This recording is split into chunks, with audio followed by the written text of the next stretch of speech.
Hello everyone, নমস্কার সবাইকে। আজকে আবার অনেক দিন পর হাজির হলাম নতুন আরেকটা ভিডিও নিয়ে।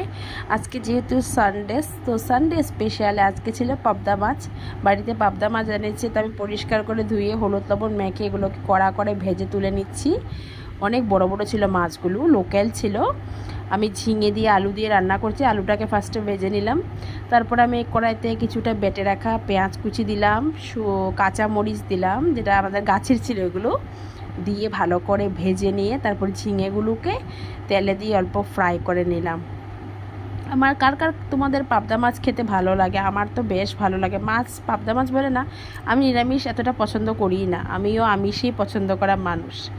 তারপর অল্প ভেজে রাখার পর ঝিঙেগুলোকে সেখানে আলু দিয়ে দিলাম। আলু দিয়ে যেটা মশলা থাকে, হলুদ গুঁড়ো, জিরে গুঁড়ো, নুন, পরিমাণ মতন চিনি আর টমেটো বেটে রাখা একটা দিলাম। কাজ করতে করতে প্রচুর গরম লাগছিল। যারা যারা তিনসুকিয়া থেকে আসে তারা জানো আজকে প্রচুর গরম পড়েছিল, তো আমি একটু মাঝখানে একটু ঠান্ডা জুস খেয়ে নিলাম। তারপরে জল দিয়ে মশলাটা ভেজে নিয়ে ভালো করে জল দিয়ে দিলাম। জল ফুটে গেলে তারপর মাছগুলোকে দিয়ে ভালোভাবে ছেড়ে দিলাম। বেশ টেস্টি হয়েছিল মাছটা খেতে আজকে। আর সবাইকে জানাই আসাম থেকে যারা যারা আছো, বিহুর অনেক অনেক শুভেচ্ছা। কালকে থেকে তো বিহু। কার কার বাড়িতে পিঠে বানিয়েছো আর কার কার বাড়িতে আমাকে পিঠে খেতে ডাকবে, কমেন্ট বক্সে জানিয়ে দিও। আজকের জন্য ভিডিও এতটুকুই, টাটা।